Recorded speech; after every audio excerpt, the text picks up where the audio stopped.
왕비가 된 염소치기 소녀. 옛날 어느 마을에 두 눈이라고 불리는 마음 착한 소녀가 살고 있었어요. 두 눈이는 한없이 따뜻하고 아름다운 어머니가 있었지요. 그런데 두 눈이를 사랑해주던 어머니가 그만 병으로 세상을 떠나고 말았어요. 두 눈이는 너무나 슬펐어요. 그러나 아버지가 더욱 마음 아파할까봐 겉으로는 씩씩한 척하려고 애썼어요. 얼마 후 아버지는 새 어머니를 들였지요. 어린 두 눈이에게 어머니의 손길이 필요하다고 생각했기 때문이지요. 그런데 새어머니는 눈이 4개나 달린 무시무시한 모습을 하고 있었어요. 새어머니는 딸 둘을 데리고 들어왔는데 큰딸은 눈이 하나였고 작은 딸은 눈이 3개였어요. 새어머니와 두 딸은 생김새만큼이나 마음씨도 심술궂기 짝이 없었답니다. 아버지가 보는 데서는 두 눈이를 부드러운 얼굴로 상냥하게 대했지만 아버지가 없으면 못 견디게 괴롭혔어요. 두 눈이는 그럴 때마다 돌아가신 어머니가 생각나서 눈물이 나곤 했지만 새어머니와 언니들을 미워하지 않았어요. 그리고 아무리 힘들어도 한결같이 자신을 사랑해주는 아버지를 보며 참았지요. 아버지, 부디 오래오래 살아주세요. 두 눈이는 마음속으로 그렇게 빌곤 했답니다. 그러나 가여운 두 눈이의 시련은 아직 끝나지 않았던가 봐요. 곧 아버지마저 몸져 눕더니 얼마 안 되어 하늘나라로 떠나고 말았거든요. 두 눈이는 하늘이 무너지는 것 같은 슬픔에 그저 눈물만 흘렸어요. 새어머니는 두 눈이의 아버지가 돌아가시자 이제는 눈치를 볼 필요도 없다는 듯이 드러내놓고 두 눈이를 구박했어요. 자신의 두 딸은 먹고 빈둥빈둥 놀기만 하는데도 두 눈이에게만 밤늦도록 온갖 일을 다 시켰지요. 게다가 그렇게 일을 부려먹으면서 밥도 제대로 주지 않았어요. 심술쟁이 세 모녀는 자기들이 먹고 남은 찌꺼기에다가 침을 뱉어 두 눈이에게 먹으라고 내밀곤 했어요. 그러면 늘 배가 고픈 두 눈이는 더러운 밥이라도 못 먹게 될까 싶어 군말 없이 받아먹었지요. 그러던 어느 날이었어요. 두 눈이 너 오늘은 앞산의 염소들을 데리고 가서 풀을 뜯기거라. 새어머니의 말에 두 눈이의 가슴은 콩닥거렸어요. 호랑이가 나온다는 험한 앞산으로 자신을 보내는 새어머니가 원망스럽기도 하고 겁이 나서였지요.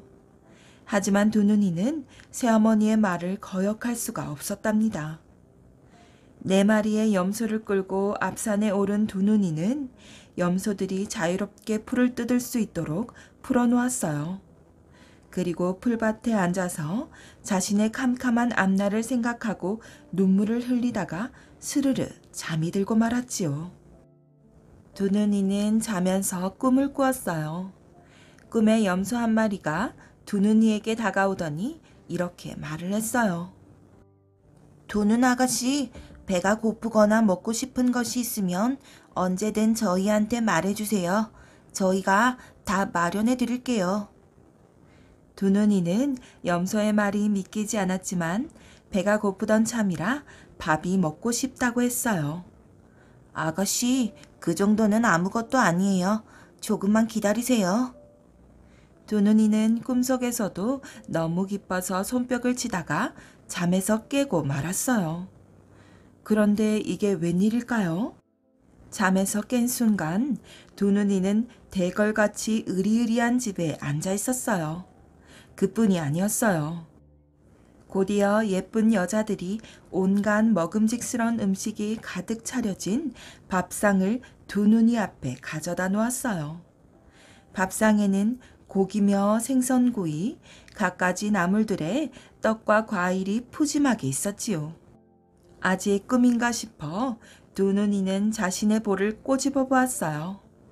분명 꿈은 아니었어요.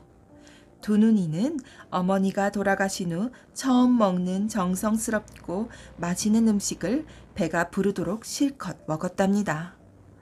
아, 잘 먹었다. 그 순간 눈앞에 있던 모든 것이 사라지고 두눈이는 아까처럼 풀밭에 앉은 모습이 되었답니다. 정말 거짓말 같은 일이었어요. 하지만 아까까지만 해도 등에 달라붙을 듯이 쑥 들어가 있던 배는 바가지를 엎어놓은 듯 불록 튀어나와 있었어요. 주위를 둘러보았지만 한가롭게 풀을 뜯고 있는 염소들만 눈에 띌 뿐이었답니다. 정말 신기한 일이네. 하늘에 계신 어머니와 아버지가 나를 가엾게 여겨 무슨 조화를 부르기라도 하신 걸까? 그러는 사이에 해는 산 너머로 기웃기웃 넘어가고 있었어요. 두눈이는 염소들을 끌고 집으로 돌아왔지요. 두눈이가 호랑이에게 잡혀 먹히기를 바라고 앞산으로 보냈던 새어머니는 크게 실망했어요. 요것 봐라. 그 험한 산속에서 살아 돌아왔네. 좋아. 네가 이기나 내가 이기나 어디 한번 해보자꾸나. 호랑이 밥이 될 때까지 앞산에 가서 염소를 치게 할 테다. 그때까지는 싫어도 밥은 먹여야겠지. 새어머니는 마지못해 두눈이에게 저녁밥을 주었어요. 그러나 산에서 맛있는 음식을 배불리 먹은 두눈이는 새어머니에게 미안해하며 말했어요. 어머니가 직접 차려주신 밥인데 어쩌죠? 지금은 배가 고프지 않아서 못 먹겠어요. 어라? 하루 종일 쫄쫄 굶었을 텐데 배가 고프지 않다고? 어디서 무엇을 먹었길래 저녁밥을 마다하는 거지? 뭔가 이유가 있을 거야. 내일은 큰애에게 쫓아가 보게 해야겠어. 이튿날 새어머니는 다시 두눈이를 불러 앞산에 가서 염소를 치게 했어요. 그리고 눈이 하나인 큰딸을 감시병으로 딸려보냈지요. 마음씨가 고운 두눈이는 자신은 괜찮지만 언니가 산에서 고생하는 게 안타까웠어요. 한눈 언니, 언니는 제가 염소를 칠 동안 풀밭에서 잠이나 자요. 그러자 두눈이의 말이 무슨 주문이라도 되는 듯 한눈이는 쿨쿨 잠이 들었어요. 두눈이는 꼬르륵거리는 배를 움켜잡다가 문득 어제 꿈속에 나타났던 염소를 떠올렸어요. 얘들아, 나 지금 배가 몹시 고파. 어제처럼 밥을 줄 수 있니? 두눈이는 꼭 그렇게 될 거라고 믿고 한 말은 아니었어요. 그런데 말이 끝나기가 무섭게 다시 두눈이는 어제처럼 으리으리한 집에서 음식상을 마주하게 되었어요. 두눈이는 그날도 맛있는 음식을 배부르게 먹었답니다. 밥을 다 먹자 다시 요술처럼 집과 시중을 들던 사람들은 사라지고 두눈이는 풀밭에 남겨졌어요. 그때까지도 한눈이는 세상 모르고 잠들어 있었지요. 한눈이는 해가 뉘엿뉘엿 서산으로 넘어갈 때에야 잠에서 깼어요. 한눈이는 그제야 두눈이를 감시하라던 어머니의 말이 생각나서 잠만 잔 것이 후회되었답니다. 한눈이가 집으로 돌아오자 어머니가 물었어요. 그래, 한눈아, 오늘 산에서 두눈이를 잘 지켜보았니? 어머니, 죄송해요. 제가 그만 깜빡 잠이 들어서 산을 내려올 때야 일어났어요. 저런, 하는 수 없지. 내일은 새눈이에게 망을 보게 해야겠구나. 다음 날이 되자 새어머니는 작은 딸인 새눈이에게 두눈이를 따라가게 했어요. 산에 도착한 두눈이는 동생 새눈이를 자게 하고는 어제처럼 맛있는 점심을 먹었어요. 새눈이도 한눈이처럼 산을 내려오기 직전에야 잠에서 깼어요. 새어머니는 집에 돌아온 새눈이에게 역시 잠이 들었다는 말을 듣고서 뭔가 이상하다고 생각했어요. 아무래도 네 마리의 염소가 수상하다고 여긴 새어머니는 염소들을 죽여버렸지요. 어떻게 염소들은 나를 도와주다가 생명을 잃은 거야. 염소들도 불쌍하고 나도 불쌍하구나. 두눈이는 새어머니가 눈치를 챌까 무서워 마음껏 슬퍼하지도 못했어요. 두눈이는 이불 속에서 소리 없이 눈물을 흘리다가 잠이 들었답니다. 그리고 꿈속에서 그 염소를 다시 만났어요. 아가씨, 걱정하지 마세요. 그리고 한 가지 부탁드릴 게 있어요. 아가씨 새어머니가 저희를 죽인 다음 쓸개를 마당에 버렸답니다. 그 쓸개를 쌀이 문 옆에다가 좀 묻어주세요. 그 순간 두눈이는 잠에서 깼어요.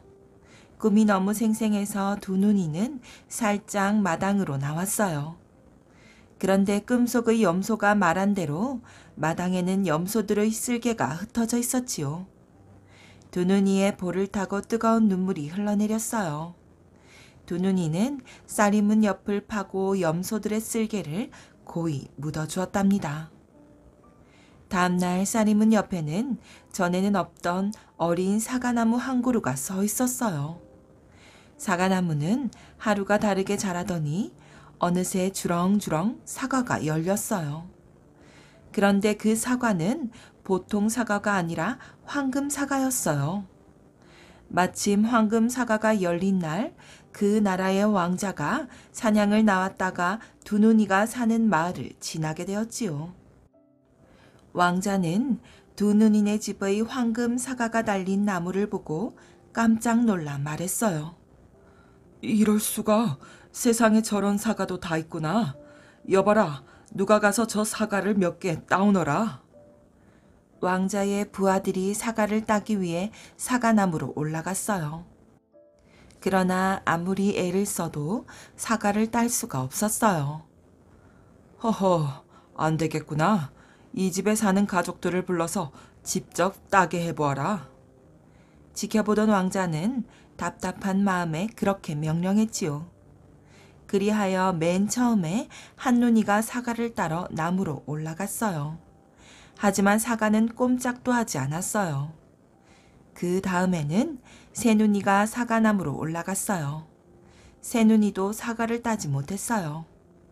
새어머니가 아무리 애를 써도 마찬가지였지요. 이제 남은 가족은 두눈이 뿐이었어요. 두눈이의 가슴은 요란하게 두방망이질을 쳤어요. 자기마저 실패하면 어쩌나 걱정이 되었기 때문이지요. 그러나 두눈이가 사과를 잡고 비틀자 사과는 너무나도 쉽사리 따졌어요. 사과를 따는 두눈이나 지켜보던 사람들이나 놀라기는 마찬가지였답니다. 두눈이는 나무에서 딴 사과를 왕자에게 바쳤어요. 왕자는 무척이나 기뻤지요. 두눈이가 귀한 사람임을 안 왕자는 두눈이를 궁궐로 데려갔어요. 그리고 얼마 후 왕자와 두눈이는 결혼을 했어요.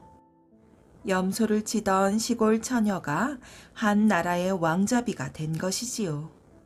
그 후 왕자는 그 나라의 임금이 되었고 두눈이는 물론 왕비가 되었지요.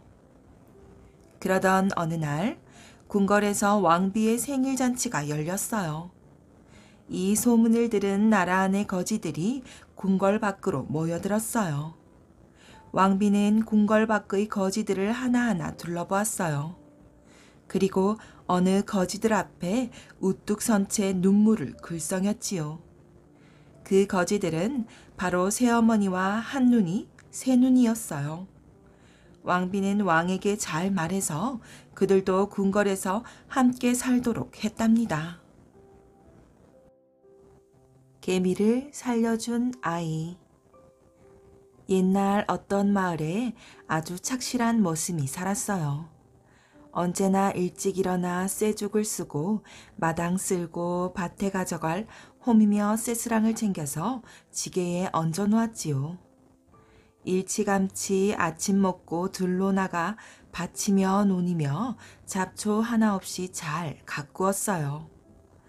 15살밖에 안 된 머슴이 얼마나 대견한지 주인은 사람들만 만나면 늘 칭찬을 했답니다. 어느 날 이 집에 주인의 오랜 친구가 찾아왔어요. 그는 관상을 볼 줄 아는 사람이었지요. 마루에서는 주인이 친구와 술을 마시고 있고 마당에서는 머슴이 소에게 먹일 여물을 썰고 있었어요. 주인 친구는 한참 동안 머슴을 바라보더니 주인에게 이러질 않겠어요. 여보게, 저 아이를 당장 내보내게. 아니, 왜 그러는가? 저렇게 착실한 아이가 나 모르게 사람이라도 죽였단 말인가? 맞네, 바로 그걸세. 저 아이는 사람을 죽일 상을 쓰고 있네. 그러니 어서 서두르게 나. 이 사람아, 자네가 아무리 상을 잘 본다지만 저 아이는 잘못 보았네. 부지런하고 착실하여 나무랄 데 없는 아이일세. 허허, 이런 딱한 사람을 보았나. 당장 내보내지 않으면 큰 화를 당할 걸세. 친구는 당장 큰일이라도 날 듯이 펄쩍 뛰었어요. 주인은 할 수 없이 어린 머슴을 내보내기로 했지요. 갑자기 쫓겨난 머슴은 발길이 떨어지질 않았어요. 이유도 모르고 쫓겨나긴 했지만 그동안 이 집에 정이 듬뿍 들었거든요. 또 어느 집에 가서 머슴살이를 할까? 머슴은 걱정도 되고 막막하기도 했어요. 그날따라 하늘에는 먹구름이 잔뜩 끼어 금방이라도 소나기가 쏟아질 것 같았어요. 머슴은 조그만 괴나리 보찜을 지고 산길로 접어들었답니다. 저만큼 앞에서 소나기를 머금은 바람이 나뭇가지를 흔들며 몰려오더니 이내 장대 같은 소나기가 쏟아지기 시작했어요. 머슴은 가던 길을 멈추고 개울가 나무 밑에 서서 비를 피했지요. 개울물은 금세 불어나더니 누런 물이 소리치며 흘렀어요. 머슴은 나무 밑에 서서 소용돌이 치며 흐르는 물을 물끄러미 바라보았답니다. 그런데 소용돌이 치는 개울물에 개미들이 막 떠내려오는 거예요. 갑자기 물이 불어 피할 새가 없었던 거지요. 개미들이 허우적거리는 것이 마치 살려달라고 소리치는 것 같았답니다. 머슴은 물에 떠내려오는 개미가 갈 곳 없는 자기 같다는 생각이 들었어요. 머슴은 물에 떠내려오는 개미가 갈 곳 없는 자기 같다는 생각이 들었어요. 머슴은 얼른 개울물에 커다란 나무 토막을 걸쳐 주었어요. 개미들이 나무 토막을 타고 모두 언덕으로 기어 올라오네요. 그러더니 머슴의 발등을 지나 나무 뿌리 밑으로 기어 들어가는 거예요. 머슴은 줄지어가는 개미들을 한참 동안 지켜보았어요. 그러는 동안 어느새 비가 멎어 다시 길을 가려고 보니 물이 너무 불어 개울을 건널 엄두가 나지 않는 거예요. 개울을 건너야 다른 마을로 갈 수 있는데 말이에요.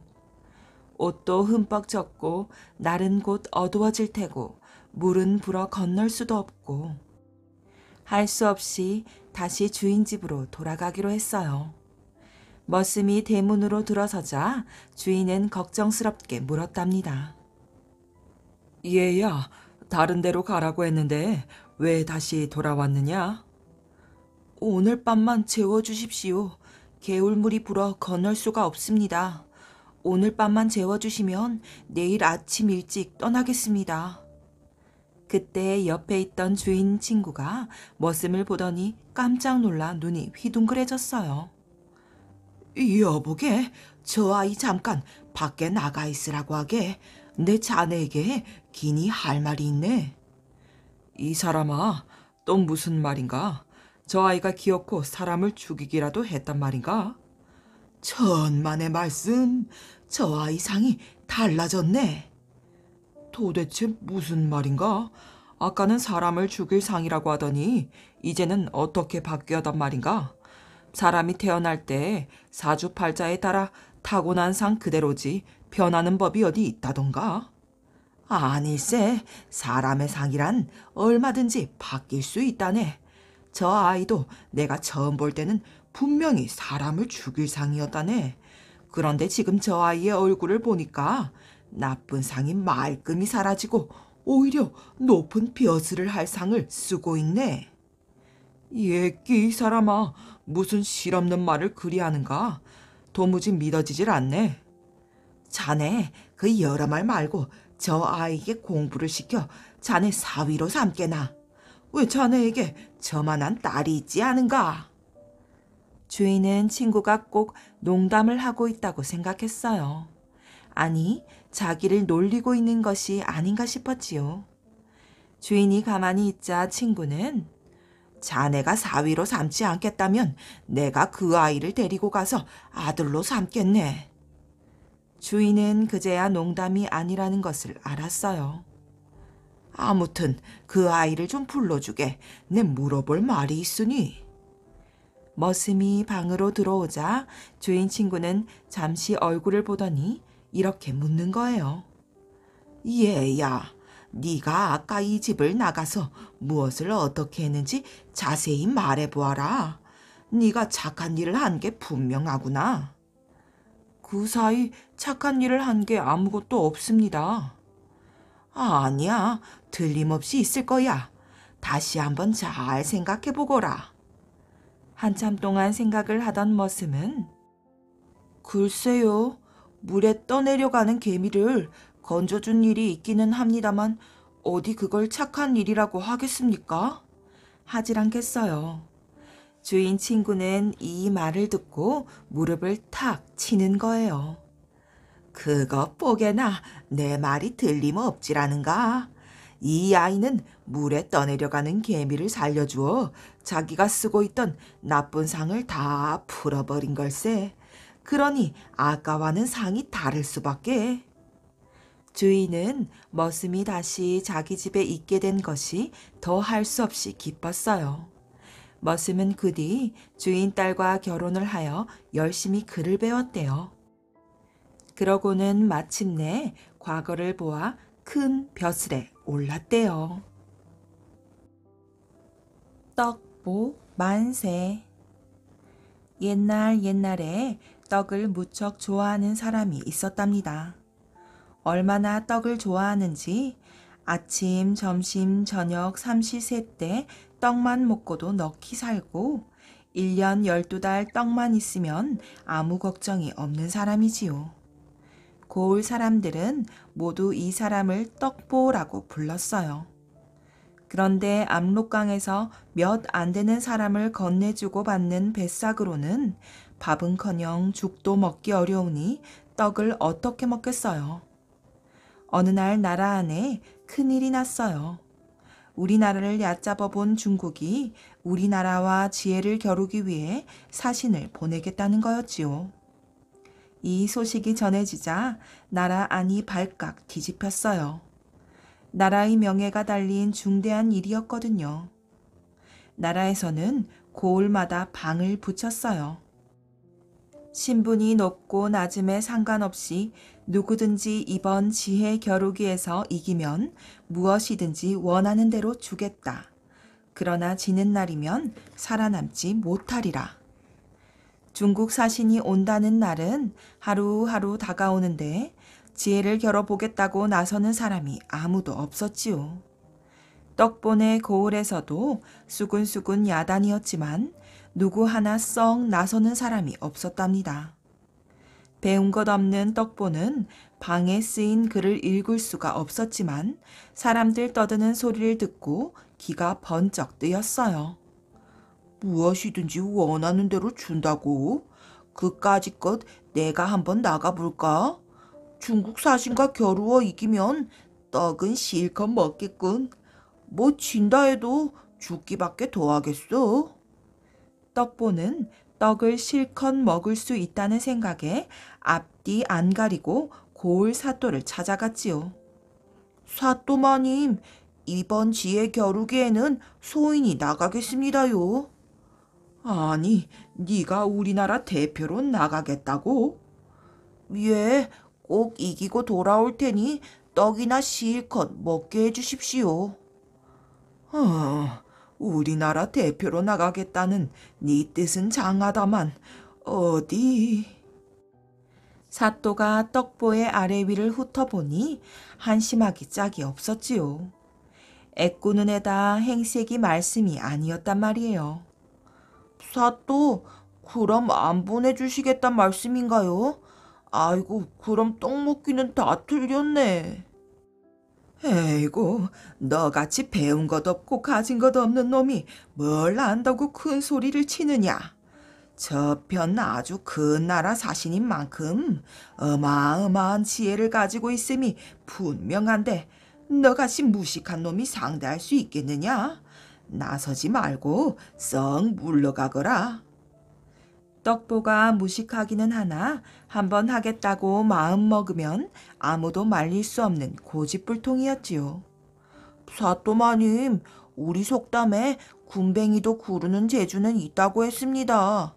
제게도 남이 알지 못하는 재주가 있을지 어떻게 압니까? 자신만만한 떡보를 보고 마음이 움직인 사또는 다시 한번 다짐을 받아두었어요. 이번 일이 잘못되면 죽음을 면치 못할 것이다. 그래도 나가 보겠느냐? 아이고 사또마님, 그런 각오도 없이 어찌 나서겠습니까요? 이기면 약속대로 떡이나 실컷 먹여주십시오. 이리하여 압록강 뱃사공인 떡보가 우리나라 대표로 중국 사신과 지혜 겨루기를 하게 되었답니다. 마침내 지혜 겨루기를 하기로 한 날이 다가왔어요. 이기면 떡을 실컷 먹게 될 것을 생각하니 떡보는 아침부터 신이 났지요. 중국 사신을 만나려면 우선 배가 든든해야 하잖아요. 해서 떡보는 아침에 떡집에 가서 외상으로 커다란 인절미 5개를 사 먹었어요. 떡보가 배를 타고 강 한가운데로 나아가자 중국 사신도 배를 타고 이쪽으로 오고 있는 거예요. 중국 사신이 먼저 떡보를 쳐다보더니 한바탕 웃었지요. 떡보가 애꾸눈인 것을 알았단 거예요. 중국 사신은 우선 떡보의 못생긴 눈을 놀려주고 싶었어요. 새가 사공의 눈을 쪼았구나. 역관이 통역해주는 말을 들은 떡보는 몹시 화가 났어요. 큰 나라 사신이란 자가 고작 얼굴 흉이나 보고 있다니. 이런 생각을 하며 떡보도 중국 사신을 똑바로 쳐다보았는데 글쎄 중국 사신은 입이 살짝 삐뚤어져 있었어요. 그래서 떡보는 얼른 이렇게 말을 받았지요. 바람이 사신의 입을 스쳤구나. 역관에게 이 말을 전해들은 중국 사신은 속으로 깜짝 놀랐어요. 이것 봐라. 보잘것없는 뱃상옹인 줄만 알았더니 만만하게 볼 게 아니구나. 이 나라는 사공까지도 보통 유식한 게 아닌가 보구먼. 그래서 중국 사신은 떡보가 아는 게 얼마나 많은지 이것저것 물어보기로 했답니다. 하지만 역관을 통하지 않고 직접 알아보기 위해 말 없이 몸짓으로 하기로 했지요. 중국 사신은 하늘이 둥글다란 뜻으로 엄지손가락과 검지의 손가락을 붙여 동그라미를 만들어 보였어요. 그러나 무식한 떡보는 동그라미를 아주 엉뚱하게 해석했지요. 아니, 이 사람 좀 봐라. 어느새 내가 오늘 아침에 떡을 먹은 것을 알았단 말이지. 먹은 떡이 둥근 떡이냐고 묻질 않는가? 귀신도 놀랄 일이구먼. 떡을 좋아하는 떡보는 자기 편리한 대로 해석을 했던 거지요.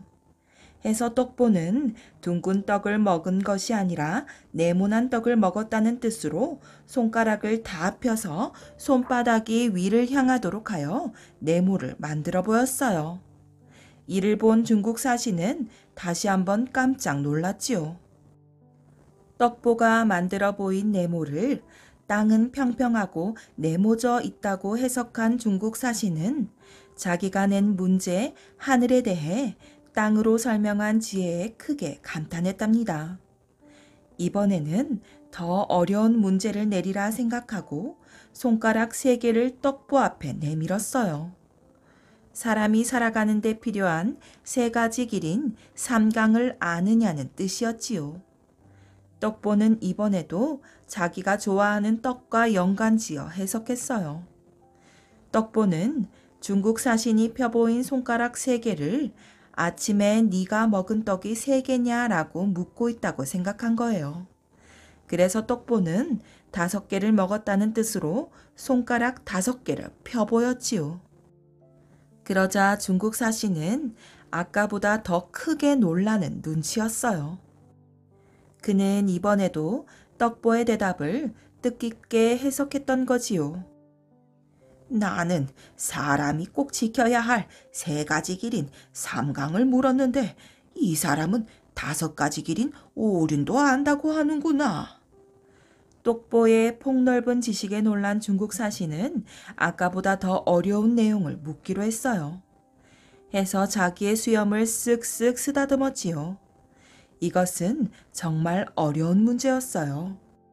글자의 음을 이용해야 알 수 있는 것이었거든요. 즉 수염을 뜻하는 염자가 중국 옛 임금인 염제 신농씨를 아느냐는 뜻이었지요. 한편 똑보는 중국 사신이 어리석다는 생각이 들어 쓱 쳐다보았어요. 수염을 쓰다듬는 것을 떡을 먹으니 맛이 있더냐로 묻는 것이라 생각했던 거지요. 떡은 당연히 맛이 있는 법인데 그걸 새삼스레 묻는 중국 사신이 참 어리석어 보였어요. 그래서 똑보는 떡이 맛있어서 많이 먹었더니 배가 부르다라는 뜻으로 배를 불뚝 내밀고 쓱쓱 문질러 보였지요. 그러자 중국 사신은 벌떡 일어나 어쩔 줄 몰라 하는 거예요. 한낱 뱃사공도 저렇게 유식한 걸 보면 이 나라에는 높은 학식을 갖춘 사람이 굉장히 많겠구나. 더 이상 시에 겨루기를 했다가는 망신당하기 딱 좋겠구나. 이렇게 생각한 중국 사신은 얼른 자기 나라로 돌아갔답니다. 중국 사신은 수염을 쓰다듬으며 염제 신농씨를 아느냐고 할 때 떡보가 배를 쓱쓱 문지르는 것을 보고 태호 복희씨까지 안다는 뜻으로 해석을 했던 거예요. 태호 복희씨도 중국 옛 임금의 이름이지요. 중국 역사를 잘 아는 사람만 알 수 있는 이름들이었지요. 복희씨라고 하는 복자는 한자로 엎드릴 복자지만 배도 한자로 쓰면 복자가 되어 음이 같거든요. 그래서 중국 사신은 떡보의 행동을 보고 태호 복희씨로 해석했던 거예요. 한편 떡보를 지혜 겨루기에 내보낸 우리나라에서는 걱정이 태산 같았어요. 그런데 뜻밖에도 떡보가 중국 사신과 지혜 겨루기에서 이겼다는 소식이 오자 떡보 만세에 떡보 만세에 하고 모두 외쳤답니다. 사또는 돌아온 떡보에게 온갖 떡으로 크게 한 상을 차려내었어요. 떡보 정말 수고가 많았네. 수고는요. 중국 사신이 소인의 애꾸눈을 비웃기에 소인도 중국 사신의 삐뚤어진 입을 비웃어 주었습니다요. 그리고 둥근 떡을 먹었느냐고 묻기에 내보진 떡을 먹었다고 대답했고요. 3개 먹었느냐고 묻기에 5개 먹었다고 대답했지요. 또 맛이 있더냐고 묻기에 많이 먹어서 배가 부르다고 대답했어요. 그것뿐입니다. 아주 시시한 겨룸이었는데 수고할 것까지 뭐 있습니까요? 떡보의 말이 끝나자 모두 박장대소를 하며 떡보 만세에 떡보 만세를 외쳤답니다. 어쨌든 중국 사신과 지혜 겨루기에서는 떡보가 완전히 이긴 거지요. 그래서 떡보는 떡을 실컷 먹었고 그 후로도 평생 동안 떡을 먹을 수 있었대요. 대학을 가르칠라. 옛날 어느 마을에 농사를 짓고 사는 젊은이가 있었답니다. 해가 불덩이처럼 뜨겁게 타오르는 어느 여름날, 젊은이는 땀을 뻘뻘 흘리며 밭을 갈고 있었어요. 그날따라 땡볕이 내리쬐자 더위를 못 참은 젊은이는 일하기가 싫어졌어요. 마음 같아서는 당장이라도 시원한 물속에 풍덩 뛰어들고 싶었지요. 에이, 이놈의 농사 더러워서 못해 먹겠다. 밭을 갈던 젊은이는 쟁기를 던져놓고 나무 그늘에 털썩 주저앉았답니다. 좀 편하게 살 수는 없을까? 이런저런 생각을 하던 젊은이는 벌렁 누워 자기 신세를 한탄했지요. 이 세상에서 가장 편한 건 저 나무에 앉아서 노래하는 매미일 거야. 매미같이 날마다 시원한 곳에 앉아서 노래만 하는 사람이 있을까? 그러다가 젊은이는 벌떡 일어나 앉았지요. 맞아. 날마다 시원한 곳에 앉아서 노래하는 매미 같은 사람은 바로 정자에 앉아 글을 읽는 학생들이야. 그래, 글을 배우자. 시원한 정자에서 책을 읽고 시나 읊는 사람이 되는 거야. 얼마나 편한 일인가. 그렇게 마음먹은 젊은이는 한달음에 서당으로 달려갔어요. 글을 배우고 싶습니다. 시골에서 조무래기 아이들만 모아놓고 글을 가르치던 훈장은 젊은이에게 대학이라는 책을 가르치기로 했지요. 먼저 옷을 정갈하게 갖춰 입게. 저고리에 두루마기를 입고 갓을 쓰고 오게나. 다음 날 저고리 위에 두루마기를 걸쳐 입은 젊은이는 처음 입는 옷이라 너무 어색했어요. 더구나 더운 여름철에 배 잠방이나 혼 무명바지 저고리만 입다가 격식대로 옷을 입으려니 여간 불편한 게 아니었지요. 젊은이가 서당 문을 열자 아이들이 모두 와 앉아 있었어요. 어서 들어와 앉아 책을 펴게. 네, 그런데 꿇어 앉아야 하나요? 글을 읽을 때는 자세를 바르게 해야 하네. 바른 자세에서 바른 생각이 나오기 때문이지. 명심하게. 네, 잘 알았습니다. 젊은이는 책을 펴고 한나절을 꿇어 앉아 있으려니 머리가 지끈지끈, 오금이 찌릿찌릿, 다리가 막 저려왔어요. 대학은 사서 삼경 가운데 사서의 하나이니라. 따라 외우거라. 젊은이는 그래도 뜨거운 땡볕 아래에서 밭을 가는 것보다는 100배 낫다고 생각하고 꾹 참았지요. 대학은 사서 삼경 가운데 사서의 하나이니라. 따라 외거라. 젊은이는 훈장의 말을 한마디도 빼지 않고 따라했어요. 따라 외거라는 빼거라. 따라 외거라는 빼거라. 젊은이는 훈장의 말이 떨어지기가 무섭게 그대로 읊었지요. 젊은이의 바보 같은 행동에 아이들이 큰 소리로 웃었답니다. 아휴, 이것도 못할 짓이구나. 젊은이는 늘 밭을 갈다가 갑자기 아무것도 안 하고 앉아 있으려니 좀이 쑤셨어요. 그러다가 몇 시간도 안 되어서 그만 졸기 시작했지요. 탁, 탁. 훈장이 담뱃대로 책을 내리쳤어요. 젊은이는 깜짝 놀라 눈을 떴지요. 좋은 사람은 이리 나오너라. 그러자 모두의 눈길이 젊은이에게 쏠렸답니다. 젊은이는 훈장 앞으로 나갔어요. 종아리를 긋거라.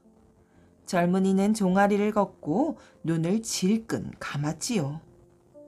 딱 하나요. 훈장이 담뱃대로 젊은이의 종아리를 때리며 숫자를 헤아렸어요. 뭐 하느냐? 매 숫자를 세거라. 어린아이들은 나이 들어 수염이 거뭇거뭇난 젊은이가 매맞는 모습을 보고 키득키득 웃었답니다. 그때 갑자기 매를 맞고 있던 젊은이가 획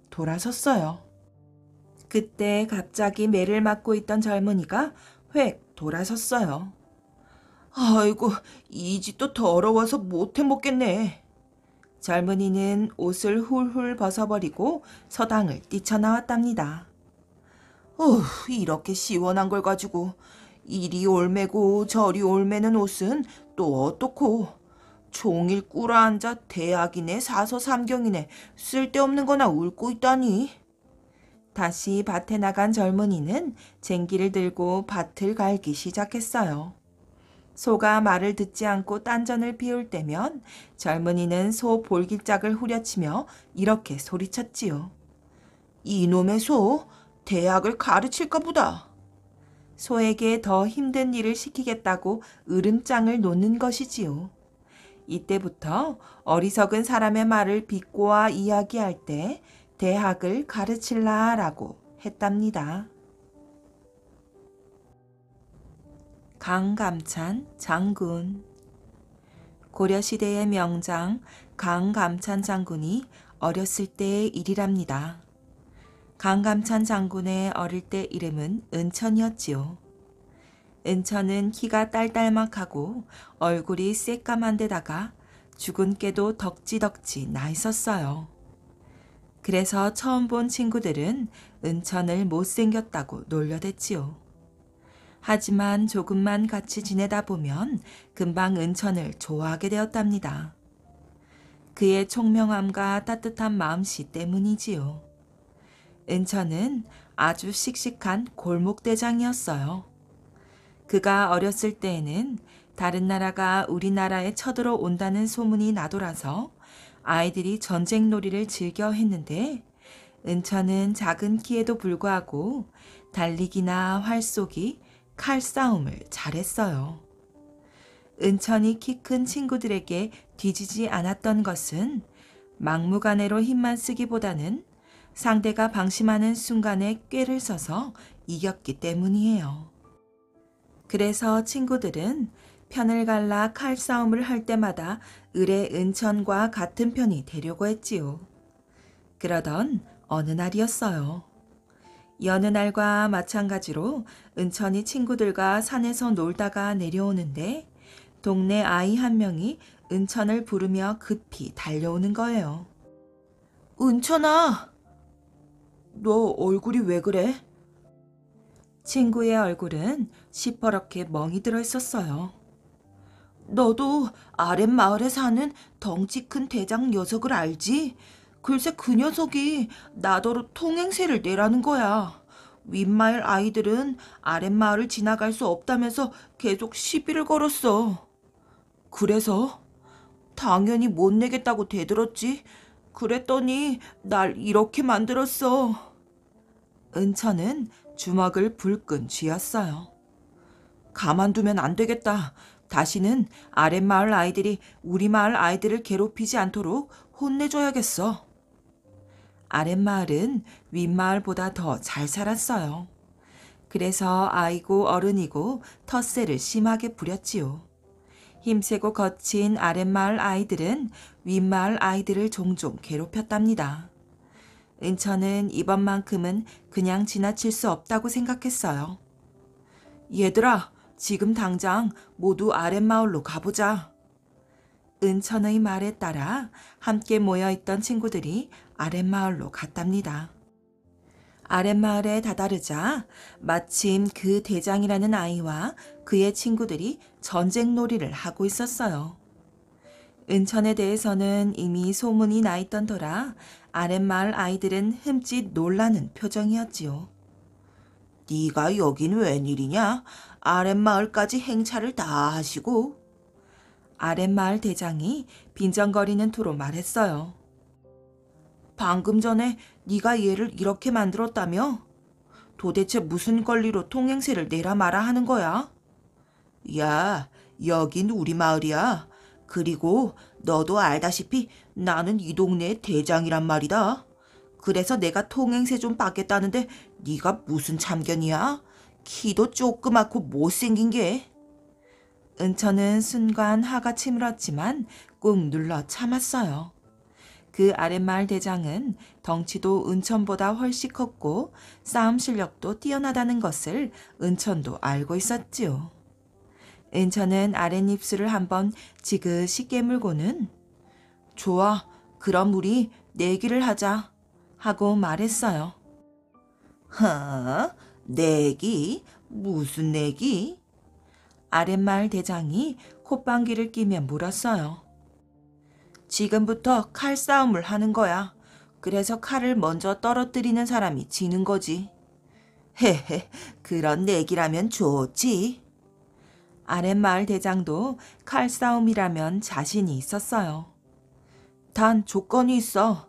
내가 이기면 넌 이 친구한테 사과하고 앞으로 2번 다시 우리 윗마을 친구들을 괴롭히지 않겠다고 약속해. 그러지 뭐.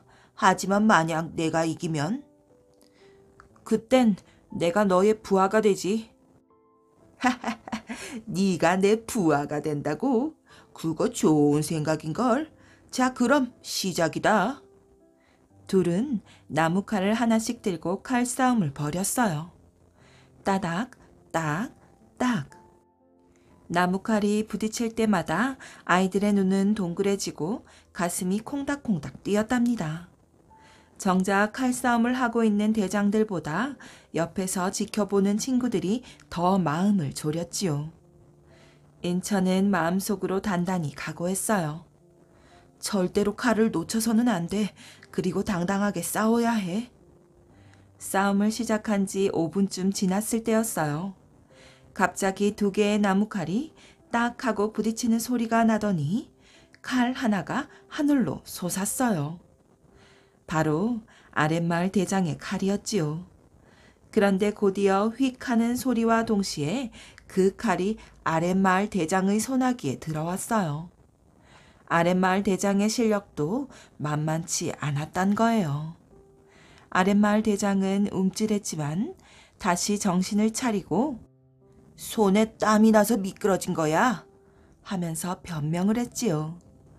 좋아, 칼이 땅에 떨어지지 않았으니까 아직 싸움이 끝난 게 아니지. 계속하자. 은천의 말에 2 사람의 칼싸움이 다시 이어졌어요. 둘의 실력은 정말 막상막하였지요. 하지만 2 사람도 점점 지쳐가고 있었어요. 옷이 땀으로 흠뻑 젖을 무렵 얍! 아니! 은천은 아랫마을 대장이 방심하는 틈을 타 그의 칼을 위에서 아래로 힘껏 내리쳤어요. 순간 아랫마을 대장의 칼이 땅으로 툭 떨어졌답니다. 자, 어때? 은천이 자신만만한 표정으로 물었어요. 내가 졌다. 아까 약속한 대로 다시는 너희 마을 아이들을 괴롭히지 않겠어. 좋아. 그럼 이 친구한테도 사과해. 아랫마을 대장은 자기가 괴롭힌 친구에게도 진심으로 사과했어요. 그리고 이렇게 덧붙였지요. 은천아, 너는 과연 용감한 친구다. 너에 대해서는 소문으로만 들었는데 오늘 직접 만나보니 너한테 배울 점이 참 많은 것 같아. 앞으로는 우리 잘 지내자. 그래, 그렇게 말해주니 고맙다. 은천의 믿음직스러운 모습에 친구들은 절로 어깨가 으쓱해졌지요.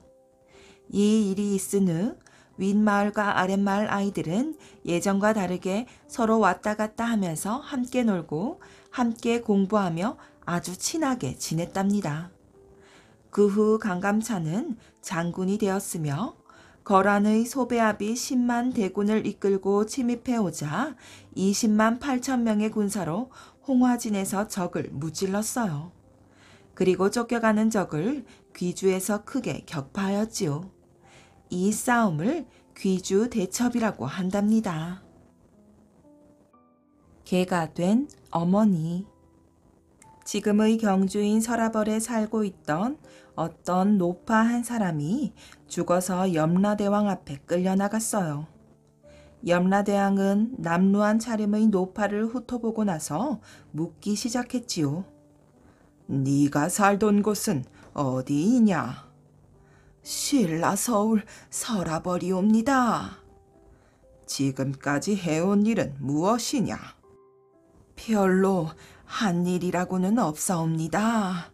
남편이 병으로 죽고 난 뒤 아들, 딸 2 오누이를 기르느라고 다른 일을 해볼 새가 없었사옵니다. 그렇다면 이만큼 늙도록까지 남들 다 하는 팔도강산 유람 같은 것도 한번 못 해보고 집만 지키고 있었단 말이냐? 그렇사옵니다. 개같이 집만 지켜왔다니 원통한 생각이 들지는 않느냐. 제 자식을 위해서 희생을 했는데 원통할 까닭이 있겠사옵니까? 남같이 즐거운 일 한번 못해보고도 원통한 생각이 없다니 너는 평생 집이나 지켜주고 사는 개밖에 더 될 게 없겠다. 그러던 염라대왕은 부하 졸개들을 불렀어요. 너희들 이 늙은 것을 끌어내다가 개로 만들어 저 세상에 돌려보내주어라. 그런 일이 있고 난 뒤 성이 성씨라고 하는 사람의 집 개가 새끼 한 마리를 낳았답니다. 개의 주인 성씨는 노파의 아들이었으니 죽은 노파는 아들의 집에 개로 태어난 것이지요. 그러나 아들 성씨는 그런 내막을 알 까닭이 없었답니다. 다만 강아지가 날 적부터 영리하고 점잖아서 보통 개보다 소중하게 귀여워하고만 있었을 뿐이지요. 강아지는 자라는 것도 보통 강아지와는 달라서 얼마 지나지 않아 개가 되었고 큰 개가 되어서는 미추름하게 인물이 잘생겼을 뿐 아니라 하는 일 모두가 짐승 같지 않게 신통해서 집안 식구들은 모두 그 개를 영물이라고 불렀을 정도였어요. 주인집 식구들을 보면 누구에게나 꼬리를 살살 흔들면서 반가워했지만 낯선 사람이나 조금 의심스럽다 싶은 사람이 오기만 하면 마구 지저대고 덤벼들 것 같이 해서 도적들은 감히 들어갈 생각조차 못하고 있었던 형편이었지요. 개는 속으로 이런 생각을 하고 있었는지도 모를 일이랍니다. 그 밉살 맞은 놈의 염라대왕 때문에 내가 개로 이 세상에 환생한 것은 원통한 일이지만 그래도 내 자식의 집에서 같이 있게 된 것은 불행 중의 다행이 아닐 수 없구나. 자식과 며느리와 손자들이 잘 살고 있는 걸 보면 내 마음은 그럴 수 없이 편하단 말이야.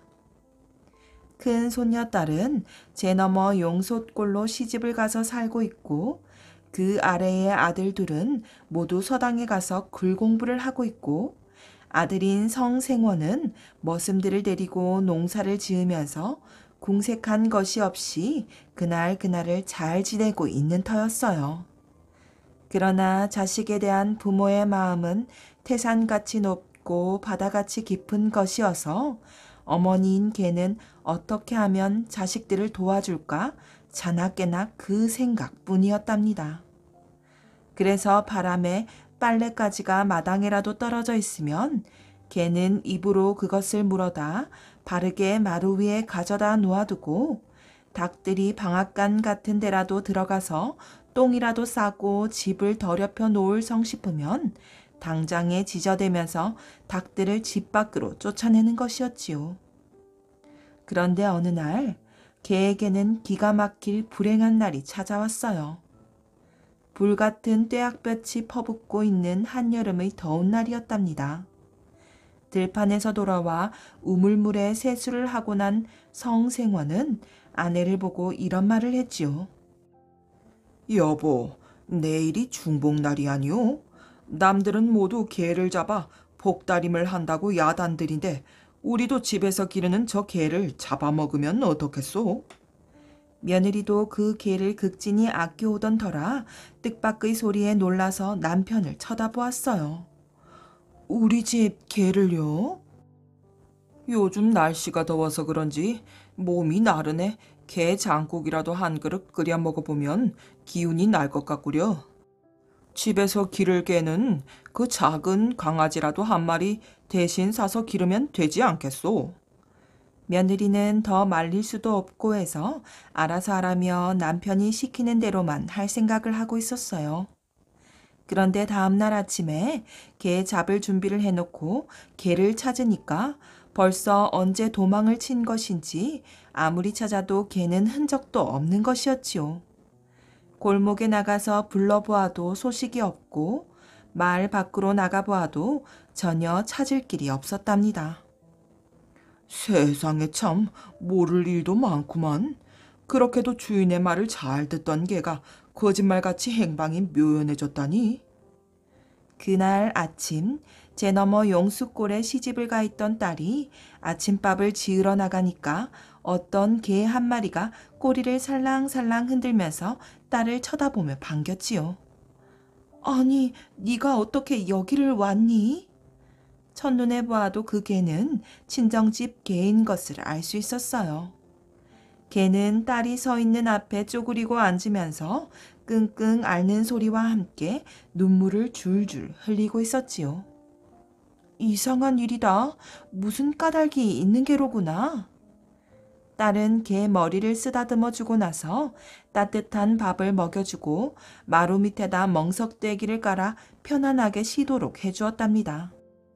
그러던 며칠 뒤 성생원이 집에서 낮잠을 자고 있으려니까 꿈에 죽은 아버지가 나타나서 호되게 꾸짖었어요.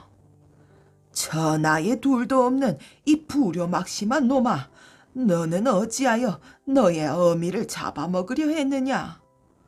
아니, 아버님, 그게 무슨 말씀이십니까? 이놈아, 네 집에서 기르던 그 개는 네 어미가 이 세상에 환생한 거란 말이다. 아이고, 이거 큰일이 났구나.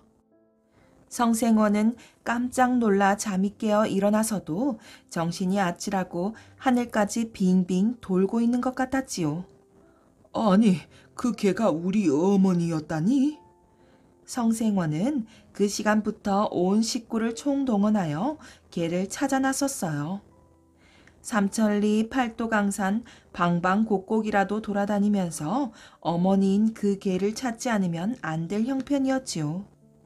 그러나 북산민 마을 전체를 훑어보아도 남산민 마을 전체를 훑어보아도 개는 나타나 주지를 않았어요. 그래서 다음 날은 제 너머로 가서 우선 딸네 집부터 들러 어머니, 어머니, 혹시 여기는 안 계십니까? 하고 물었더니 딸이 놀라서 버선발로 뛰어나왔지요. 아버지, 어찌 된 일이십니까? 할머니는 돌아가신 지가 이미 오래인데 난데없이 할머니는 왜 부르셔요? 그러고 있는 동안에 성생원은 마루 밑에 누워있다가 고개를 쳐들고 있는 개를 발견하고서 미친 듯이 달려가 부둥켜 안고 엉엉 울어댔지요. 아이고, 어머니, 여기 계셨습니까? 아이고, 어머니, 아이고, 어머니. 이 죽일 놈을 용서해 주십시오.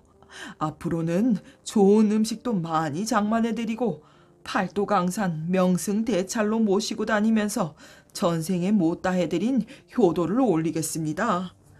그 소리를 듣고서야 딸도 그 사정을 깨닫고 아버지와 함께 땅에 엎드려 울었어요. 할머니, 할머니, 그런 줄을 진작 알았더라면 더 맛난 음식을 해올리고 집도 더 폭신한 집으로 모셔드렸을 것을. 이 철없는 손녀가 어리석고 못나서 죽을 죄를 지었습니다. 앞으로는 정성을 다해 모시겠사오니 부디부디 노여움을 풀어주십시오. 그날로 개를 업고 집으로 돌아온 성생원은 새로 좋은 개집을 마련해 모시고 고기를 사다가 푸짐하게 바쳤어요. 어머니, 배가 덜 차십니까? 고기를 더 삶아드릴까요? 개는 고개를 설레설레 내저었어요. 먹는 것만 해도 충분하다는 뜻이었지요. 어머니, 새로 만든 이 집이 불편한 데는 없으십니까? 개는 또 고개를 설레설레 내저었어요. 이 집만 해도 더 할 수 없이 편안하다는 뜻이었지요. 다음 날부터 성생원은 집안일을 부인에게 다 맡겨놓고서 개를 업고 팔도강산의 유람길에 올랐어요. 그래서 좋다는 절간은 다 찾아보고 좋다는 명승지는 다 찾아가 구경을 시켜드렸지요. 가다가 목이 마를 듯하면 물을 먹여드리고 배가 고플 듯하면 밥을 사서 자기보다 먼저 드렸어요. 개를 업고 다닌다 하여 가는 곳마다 사람들이 몰려와 구경을 하면서 짓거려댔지만 성생원은 그런 것도 부끄럽지가 않았답니다. 팔도 유람을 다 마치고 고향길이 멀지 않은 월성 이조리 고갯길을 넘어서자 등에 엎혀있던 개가 끙끙끙 소리를 냈어요. 성생원은 그것이 잠시 쉬어가자는 말인 줄 알고서 개를 땅에 내려놓았지요. 종일 엎혀 오시느라고 어머니도 고단하시지요. 그렇지만 이제 조금만 더 가면 우리 집이 있는 서라벌에 닿을 것입니다. 그러고 나서 허리에 차고 있던 수건을 끌러 땀을 닦고 잔디 위에 둘어누웠더니 너무 피곤했던 끝이었는지 성생원은 잠이 들었는데 얼마 뒤에 눈을 떠보니 개가 온데간데 없었어요. 아니, 어머니가 그새 어딜 가셨을까? 일어서서 찾아보았더니 개는 제 발로 구덩이를 파놓고서 그 안에 들어가 자는 듯이 죽어있는 것이었지요. 아니, 어머니 왜 이러고 계시옵니까? 성생원은 개를 끌어안고 목을 놓아 울었지만 한번 가버린 목숨은 다시 돌아올 길이 없는 것이었어요. 성생원은 그 자리에 무덤을 쓰고 뒷날에는 비석까지 세웠지만 세월이 오래 지나면서 지금은 비석이 남아있지 않다고 합니다. 오늘 이야기도 잘 들으셨나요? 옛날 이야기들 참 재미있지요. 많은 옛날 이야기를 듣다 보면 착한 사람, 바보 같은 사람, 순진한 사람, 욕심 많은 사람, 불평만 하는 사람, 용감한 사람 등 정말 다양한 사람들을 볼 수 있답니다. 그중 왕비가 된 염소치기 소녀 이야기에 나오는 새엄마는 교원 영색이란 말이 떠오르는 사람이지요. 교원 영색은 말을 교묘하게 꾸미고 얼굴빛을 예쁘게 꾸민다라는 뜻의 한자성어로 남의 환심을 사기 위해 말을 교묘하게 하고 표정을 좋게 꾸민다는 뜻이랍니다. 바로 두 눈이의 새엄마가 남편 앞에서 보인 모습이지요. 이 말은 중국의 학자 공자의 책 논어 하기편에 나오는 말이에요. 공자는 말을 교묘하게 꾸미고 얼굴빛을 예쁘게 꾸미는 자 중에 착한 사람이 드물다라고 했답니다. 겉으로만 착한 척 꾸미는 것이 아니라 내면의 착함과 진실함을 갖추는 사람이 진정한 아름다운 사람이 아닐까 생각하게 된답니다. 오늘도 밤동아TV의 옛 이야기 들어주셔서 감사합니다. 편안한 밤 되세요.